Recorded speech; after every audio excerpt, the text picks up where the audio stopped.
ओम शांति। आज हम 10 जून 77 की अव्यक्त वाणी सुनते हैं। आज की वाणी का सार है, मंत्र और यंत्र के निरंतर प्रयोग से अंतर समाप्त।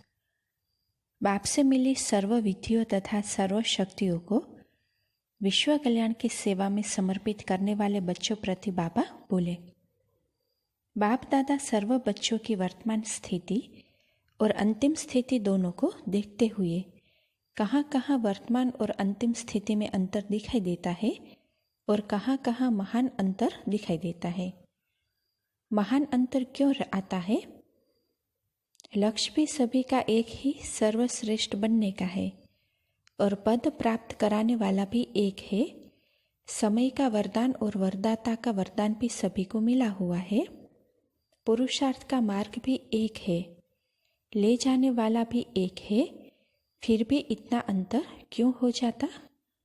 कारण क्या होता है, उस कारण को देख रहे थे। वर्तमान समय प्रमाण मुख्य कारण क्या देखे? एक तो जो पहले पहले महामंत्र मन मना भव का व हमसो देवता का बाप द्वारा मिला हुआ उस मंत्र को सदा स्मृति में नहीं रखते हो। भक्ति मार्ग में भी मंत्र को कभी नहीं भूलते। मंत्र भूलना अर्थात गुरु से किनारा होना, यह डर रहता है। लेकिन बच्चे बनने के बाद क्या कर लिया? भक्तों माफिक डर तो निकल गया और ही पुरुषार्थ में अधिकारी समझने का एडवांटेज ले बाप के दिए हुए मंत्र को व श्रीमत को पूर्ण रीति से प्रैक्टिकल में नहीं लाते। एक तो मंत्र को भूल जाते, दूसरा मायाजीत बनने के जो अनेक प्रकार के मंत्र देते हैं उन मंत्रों को समय प्रमाण कार्य में नहीं लाते। अगर ये दोनों बातें मंत्र और यंत्र प्रैक्टिकल जीवन के लिए, यंत्र और बुद्धि योग लगाने के लिए व बुद्धि को एकाग्र करने के लिए मंत्र को स्मृति में रखो तो अंतर समाप्त हो जाएगा। रोज सुनते और सुनाते हो, मन मना भव, लेकिन स्मृति स्वरूप कहाँ तक बने हो? पहला पाठ महामंत्र है। इसी मंत्र की प्रैक्टिकल धारणा से पहला नंबर आ सकते हो। इसी पहले पाठ के स्मृति स्वरूप की कमी होने के कारण विजय बनने में भी नंबर कम हो जाते हैं। मंत्र क्यों भूल जाता है? क्योंकि बाप दादा ने जो हर समय की स्मृति प्रति डायरेक्शन दिए हैं उनको भूल जाते हो। अमृत वेले की स्मृति का स्वरूप, गॉडली स्टडी करने की स्मृति का स्वरूप, कर्म करते हुए कर्मयोगी रहने के स्वरूप, ट्रस्टी बनने अपने शरीर निर्वाह व्यवहार के समय का स्वरूप, अनेक विकारी आत्माओं के संपर्क में आने समय का स्मृति स्वरूप, वाइब्रेशन वाली आत्माओं का वाइब्रेशन परिवर्तन करने के कार्य करने के समय स्मृति स्वरूप, सब डायरेक्शन मिले हुए हैं। याद है, जैसे भविष्य में जैसा समय होगा वैसे ड्रेस चेंज करेंगे। इस समय के कार्य की ड्रेस और श्रृंगार अपना अपना होगा। तो यह अभ्यास यहाँ धारण करने से भविष्य में प्रारब्ध रूप में प्राप्त होंगे। वहाँ स्थूल ड्रेस चेंज करेंगे और यहाँ जैसा समय जैसा कार्य जैसे स्मृति हो। अभ्यास है वह भूल जाता है। इस समय के आपके अभ्यास का यादगार भक्ति मार्ग में भी जो विशेष नामी ग्रामी मंदिर है वहाँ भी समय प्रमाण ड्रेस बदली करते हैं। हर दर्शन की ड्रेस अपनी अपनी बनी हुई होती है। तो यह यादगार भी किन आत्माओं का है? जो आत्माएं इस संगम युग पर जैसा समय वैसा स्वरूप बनने के अभ्यासी है। बाप दादा बच्चों के सारे दिन की दिनचर्या को चेक करते हैं।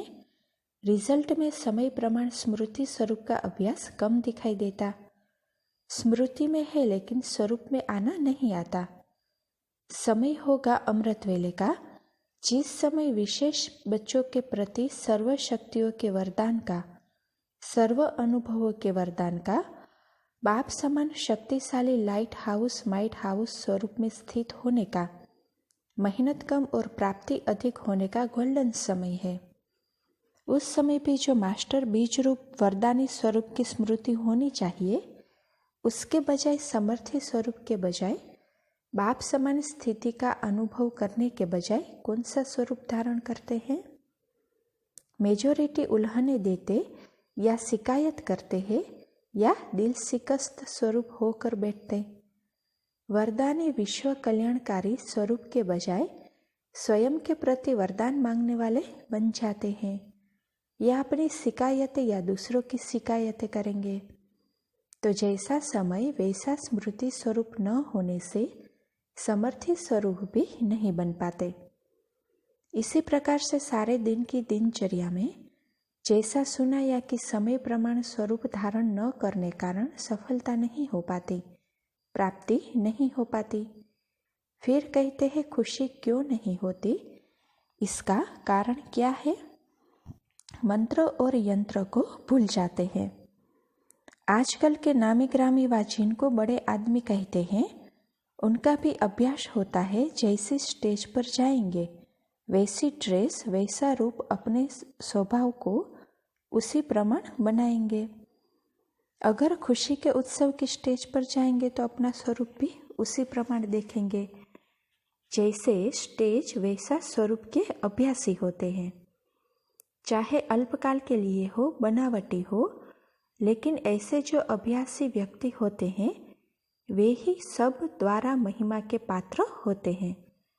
उनका है बनावटी, आपका रियल। तो रियलिटी और रॉयल्टी के अभ्यासी बनो। जो हो जैसे हो, जिसके हो उस स्मृति में रहो। पहले मनन करो कि हर समय वैसा स्वरूप रहा, अगर नहीं तो फौरन अपने को चेक करने के बाद चेंज करो। कर्म करने के पहले स्मृति स्वरूप को चेक करो, कर्म करने के बाद नहीं करो। कहीं भी कोई कार्य अर्थ जाना होता है तो जाने से पहले तैयारी करनी होती है, न कि बाद में। ऐसे हर काम करने के पहले स्थिति में स्थित होने की तैयारी करो। करने के बाद सोचने से कर्म की प्राप्ति के बजाय पश्चाताप हो जाता है। तो द्वापर से प्राप्ति के बजाय प्रार्थना और पश्चाताप किया, लेकिन अब प्राप्ति का समय है, तो प्राप्ति का आधार हुआ जैसा समय वैसा स्वरूप। अब समझा कमी क्या करते हो? जानते सब हो, जानने में तो जानी जाननहार हो गए, लेकिन जानने के बाद है चलना और बनना। अगर कोई भी विस्मृति के बाद किसी को भी नॉलेज दे कि ऐसे नहीं करो व ऐसे नहीं करना चाहिए, तो क्या उत्तर देंगे? यही कहेंगे कि हम सब जानते हैं तो आप नहीं जानते। तो हर पॉइंट्स के जानी जाननहार बन गए हो ना।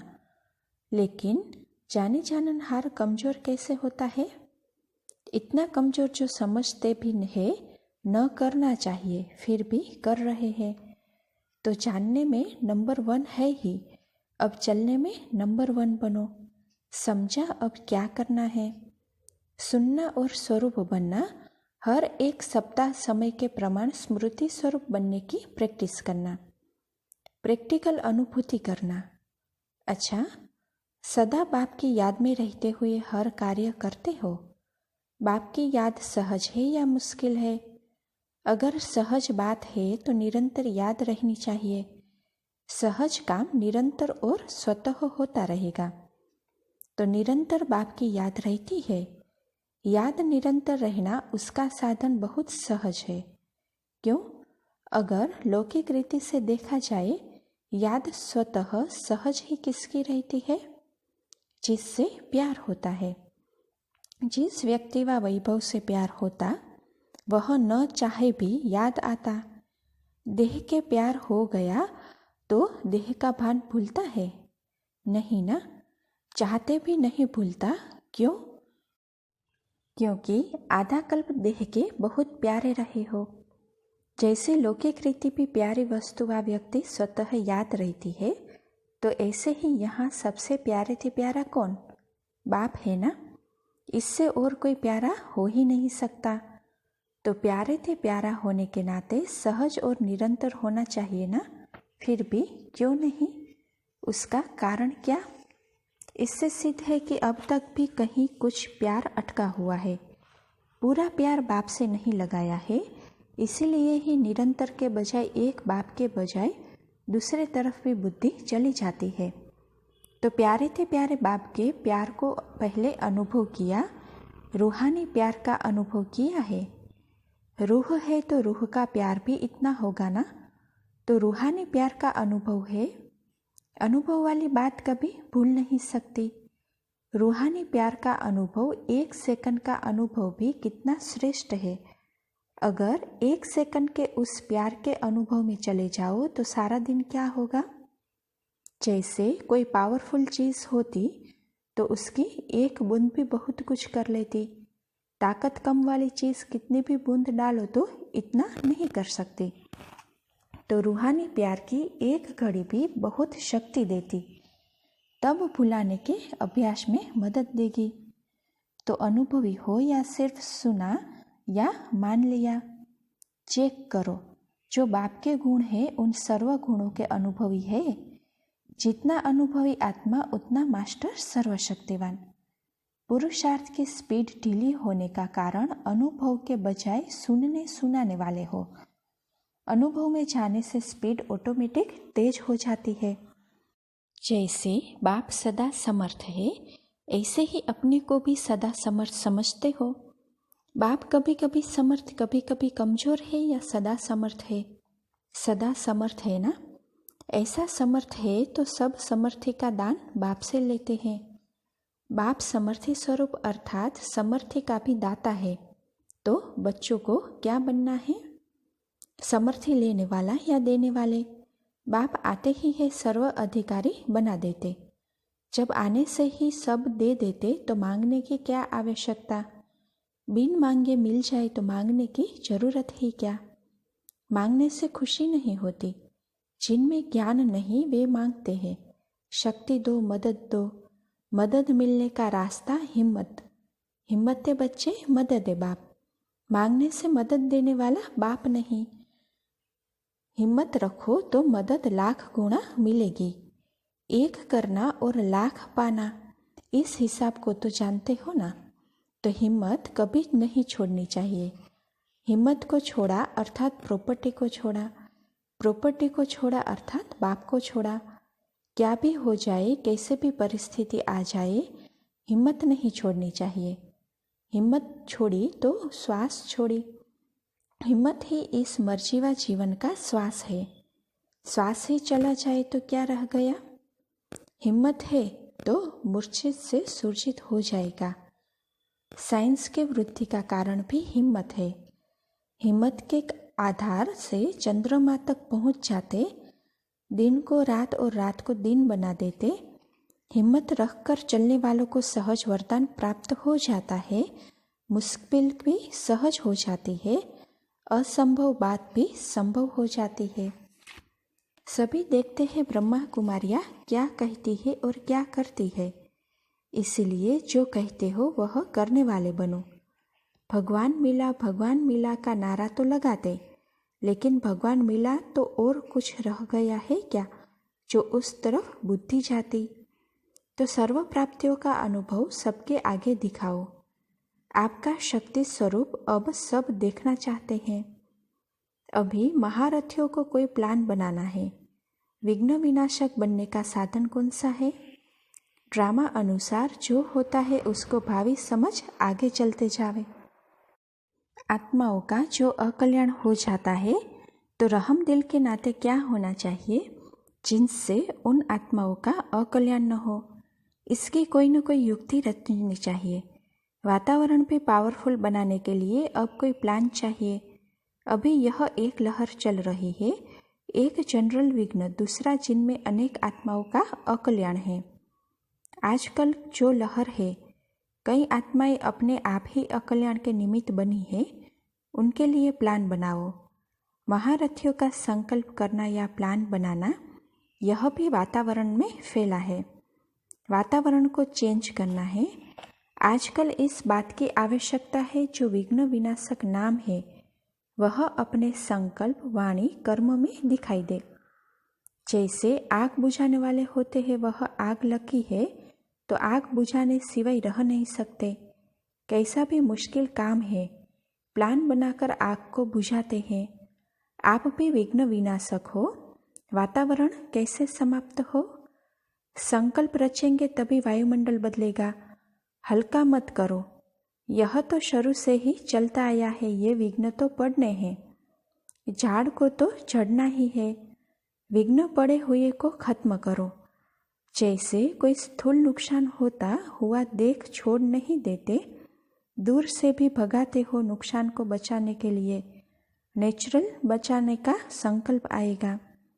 ऐसे नहीं कि यह तो होता रहता है, यह तो ड्रामा है, हर आत्मा का अपना अपना पार्ट है।